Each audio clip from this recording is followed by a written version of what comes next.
మీరు ఇంజనీరింగ్ చేశారా? జాబ్స్ కోసం సెర్చ్ చేస్తున్నారా? 3600 మందికి పైగా స్టూడెంట్స్ కి జాబ్స్ వచ్చేలా చేసిన code Gyan 100 days software course లో జాయిన్ అవ్వండి. మీ కెరియర్ ని బిల్డ్ చేసుకోండి. టీన్స్‌కి వస్తున్నారన్నప్పటి నుంచి పేరెంట్స్ గమనిస్తే చాలా గాజు బొమ్మలా చూసుకోవాల్సిన అవసరం ఉందేమో అని అనిపిస్తోంది. అండ్ మీరన్నట్టుగానే ఎవరైతే మెచ్యూర్ అవుతూ ఉంటుంటారో కొంతమందికి ఫస్ట్ అయిన తర్వాత 6 మంత్స్, 3 మంత్స్ కనిపించదు మళ్ళీ. అలా అవ్వడానికి రీజన్స్ ఏంటి మ్యామ్? ఇర్రెగ్యులర్ పీరియడ్స్ అవ్వడానికి, పీరియడ్స్ రెగ్యులర్గా రాకుండా ఉండడానికి, వస్తే హెవీగా రావడం, రాకుంటే అసలుకే రాకుండా ఉండడం. మళ్ళీ ఈ మధ్యకాలంలో ఎర్లీ మెనార్కీ అండ్ లేట్గా కూడా మెనార్కీ వస్తుంది. అంటే 15 ఇయర్స్ అయినా మెచ్యూర్ అవ్వట్లా, అవి కూడా చూస్తున్నాం. అవును. ఇదంతా కూడా ఈ మన యాక్సిస్, మన పిట్యూటరీలో చేంజెస్, పిట్యూటరీ ఓవేరియన్ యాక్సిస్. అంటే పిట్యూటరీకి ఓవరీకి కనెక్షన్ ఉంటుంది హార్మోన్స్ ద్వారా. ఆ హార్మోన్ ఇంబ్యాలెన్స్ అయిపోయి ఈ యాక్సిస్ కరెక్ట్గా లేకపోవడం వల్ల ఇలా early menarche, late menopause, early menopause and periods ఇర్రెగ్యులర్గా ఉండడము, పీరియడ్స్ నెల నెల కరెక్ట్ రాకపోవడం, ఇదంతా కూడా డీవియేషన్స్. మొత్తం life style change, sleep disturbances, sleep pattern. Sleep మనకి ఈ హైపోథాలమస్ పిట్యూటరీ బాగా పనిచేయాలి బ్రెయిన్లో అని అంటే మనకి స్లీప్ అంటే మనకి ఒక హార్మోన్ ఉంటుంది మెలటోనిన్ అనేది. అది నిద్రపోయిన 1 అవర్ తర్వాత మనకి యాక్టివేట్ అవుతుంది బ్రెయిన్లో. అది మెలటోనిన్ బాగా యాక్టివేట్ అయినప్పుడు ఓవరీస్ని హెల్తీగా చూసుకుంటుంది మెలటోనిన్.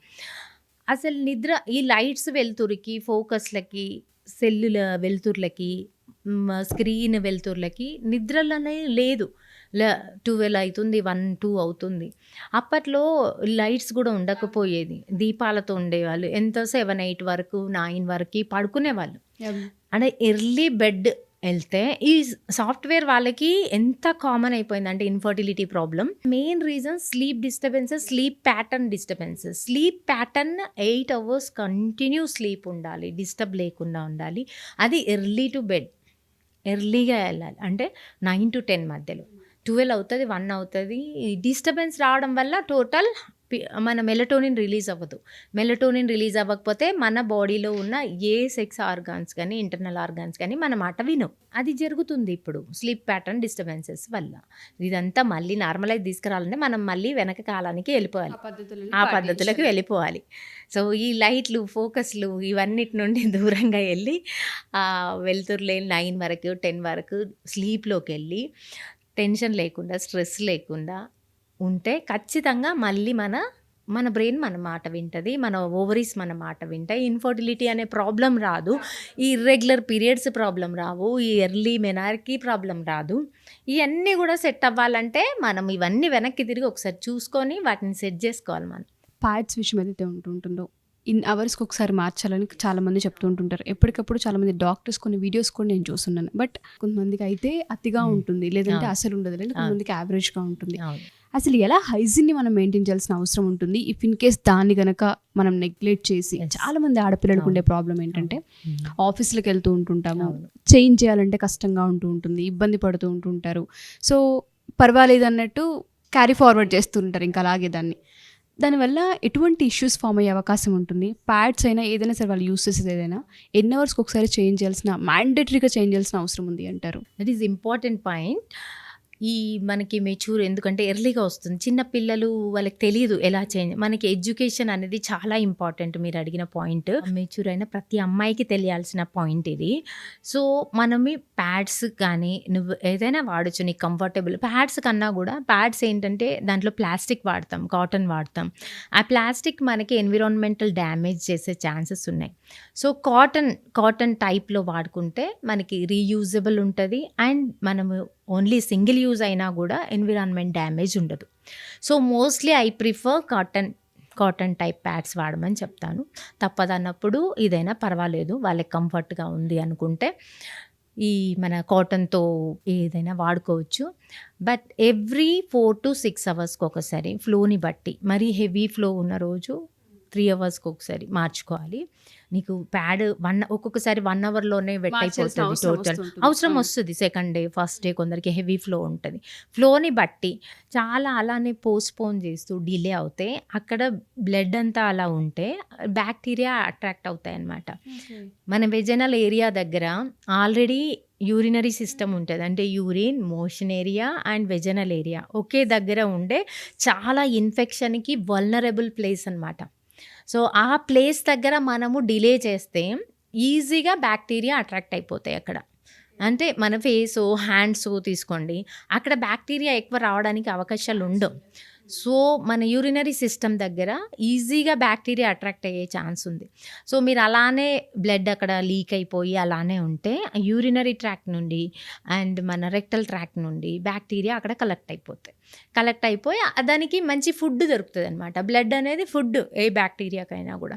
ఆ ఫుడ్ అది బ్యాక్టీరియా బాగా పెరిగిపోయి మనకు వెజైనాలో ఎంటర్ అయ్యి uterus and fallopian tubes and ovaries and your అబ్డామిన్లోకి ఎంటర్ అయ్యే దారి సుగమం అవుతుంది వాళ్ళకి, బ్యాక్టీరియాలకి. Yes, TB is the one most dangerous and most common in India.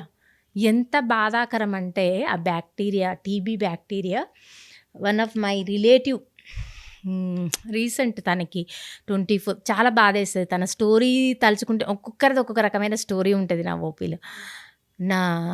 నాకు బాగా అంటే నా ఫ్రెండ్ వల్ల ఫ్యామిలీ మెంబర్ తనకు ఎప్పుడు ఎలా బ్యాక్టీరియా ఎంటర్ అయిందో, టీబీ ఇన్ఫెక్షన్ ఎంటర్ అయ్యి యూట్రస్ మొత్తం డ్యామేజ్ చేసింది, Fallopian tubes and ovaries, abdomen మొత్తం డ్యామేజ్ చేసి మొత్తం అతుకులు. తనకు పెళ్ళైన తర్వాత పిల్లలు పుట్టట్లేదు ఏంటా అని చెక్ చేసుకున్నప్పుడు మొత్తం యూట్రస్ మొత్తం వాల్ అయిపోయింది. దాన్నే ఆషర్మ్యాన్ సిండ్రోమ్ అంటాం. అంత ఘోరంగా డ్యామేజ్ చేస్తుంది టీబీ బ్యాక్టీరియా. అసలు తనకి ఇప్పుడు పిల్లలు పుట్టే ఛాన్సే లేదు. తన యూట్రసే మొత్తం డ్యామేజ్ అయిపోయింది. తన ఫాలోపియన్ ట్యూబ్స్లోకి ఎంటర్ అయ్యి అసలు అది ఎలా ఉందో దేవుడు బయట అసలు ఎంట్రీ దారియే లేదు తనకి. సో ఇంపాసిబుల్, అంటే తను అసలు కన్సీవ్ అయ్యే ఛాన్స్ లేదు. తను కావాలంటే సరోగసీకి వెళ్ళడమే. అంత డేంజరస్ అనమాట మన వెజైనల్ సిక్రీషన్స్ వల్ల పైకి వెళ్ళిపోయాయి. చాలా మంది లైట్ తీసుకుంటాం అస్సలు ఎప్పుడు కూడా పేరెంట్స్ కూడా పిల్లలకి సజెస్ట్ చేయాలి. అండ్ అండర్ వేర్స్ కూడా మారుస్తూ ఉండాలి. ఎవ్రీ 6 monthsకో 1 yearకో మారుస్తూ ఉండాలి అండర్ వేర్స్. అండ్ కింద ఎక్కడ పడితే అక్కడ కూర్చొనివ్వద్దు పిల్లల్ని. అసలు టీబీ ఇన్ఫెక్షన్ ఎంటర్ అయ్యేది మనకి కింద నీట్గా లేని ప్లేస్లో. ఎవరో టీబీ పర్సన్ స్పిట్ చేశారనుకోండి కింద, అక్కడ తెలియకుండా చిన్నపిల్లలు కూర్చుంటే ఆ ఇన్ఫెక్షన్ వెజైనా ద్వారా యూట్రస్కి వెళ్ళిపోతుంది. ఆ ఇన్ఫెక్షన్ ఫర్టిలిటీ టైంలో మనకి బయటపడుతుంది. సో తనకి ఎప్పుడు ఎలా జరిగింది అనేది మనకు తెలియదు. బట్ ప్రతిసారి పిల్లలు అండర్ వైస్ కానీ కింద కూర్చునేటప్పుడు ప్లేసెస్ కానీ చూసుకొని కూర్చోవడం, అండ్ ప్యాడ్స్ మెచ్యూర్ అయిన తర్వాత ప్యాడ్స్ ఫ్రీక్వెంట్గా చేంజ్ చేసుకోవడం కానీ, నీట్నెస్ మెయింటైన్ చేయడం. నీట్నెస్ అని చెప్పేసి మన వాళ్ళు కొందరేమో ఓవర్ హైజీనిక్గా కొన్ని బ్రాండ్స్ అన్నీ మన ఉంటాయి కదా, అవన్నీ వాడేయడము, సోప్స్ వాడేయడము విపరీతంగా, అట్లా కూడా చూస్తాను. అది కూడా రాంగ్. ప్లెయిన్ వాటర్తో daily plain water and plain soap రెగ్యులర్గా వాడేది 1 time enough. And every time మీరు వాష్రూమ్ వెళ్ళినప్పుడు ప్లెయిన్ వాటర్తో వాష్ చేయడం, దట్ ఈజ్ ఎనఫ్. మనకి వెజైనల్లో న్యాచురల్ ఆర్గానిజం, మనకి హెల్ప్ చేసే ఆర్గానిజం ఉన్నది మనకి, అది డ్యామేజ్ అయిపోతుంది. నువ్వు వేరే ఇప్పుడు అన్ని బ్రాండ్స్ ఉంటాయి కదా, బ్రాండ్స్ అన్ని చూసుకొని మనం ఎక్కువ ఓవర్ యూసేజ్ ఆఫ్ అవి చేసుకుంటే దానివల్ల న్యాచురల్గా డోడర్లైన్ బ్యాసిల్లై అని మన వెజైనాలో ఉంటుంది. మన ఇంటెస్టైన్లో ఎలా మంచి బ్యాక్టీరియా ఉంటుందో వెజైనాని కాపాడడానికి కూడా దేవుడు ఒక మంచి బ్యాక్టీరియాని పెడతాడనమాట. ఆ బ్యాక్టీరియా డ్యామేజ్ అయిపోతుంది. దానివల్ల అదర్ ఇన్ఫెక్షన్స్ ఈజీగా ఎంటర్ అయిపోవచ్చు, అవకాశం కూడా ఉంటుంది. నీట్నెస్ అంటే ఆర్టిఫిషియల్ దాంతో నీట్నెస్ కాదు, plain water and 1 time bath చేసేటప్పుడు సోప్ వాటర్తో క్లీన్ చేసుకోవడం, that's enough. And every time కూడా ప్యాడ్ మార్చుకునేటప్పుడు కూడా హ్యాండ్ వాష్ చేసుకొని ప్యాడ్ని చేంజ్ చేసుకుంటూ ఉండాలి. ఎవ్రీ 6 hours మోడరేట్ ఫ్లో ఉంటే, హెవీ ఫ్లో ఉంటే 2 to 3 hours అయినా పర్లేదు, ఫ్లోని చూసుకొని. చాలా మంచి ఎడ్యుకేషన్ మ్యామ్. చాలా మందికి తెలియదు యాక్చువల్గా, చాలా లైట్ తీసుకుంటూ ఉంటారు. ఎందుకంటే కొన్ని అన్కంఫర్ట్స్ వల్ల కొంతమంది చాలా డిలే చేస్తూ ఉంటుంటారు. లైఫ్ స్పాయిల్ అయిపోతుంది. ఇప్పుడు పిల్లలు పుట్టట్లే అంటే వాళ్ళు డైవర్స్ దగ్గరికి వెళ్ళిపోవడం, ఫ్యామిలీస్ సపరేట్ అయిపోవడము, దానివల్ల సొసైటీ అంతా మనకి వెనక్కి వెళ్ళిపోతుంది, డెవలప్మెంట్ జరగదు. ఇలాంటి చిన్నదే అనుకుంటాం కానీ అది ఎక్కడికో దారి తీస్తుంది.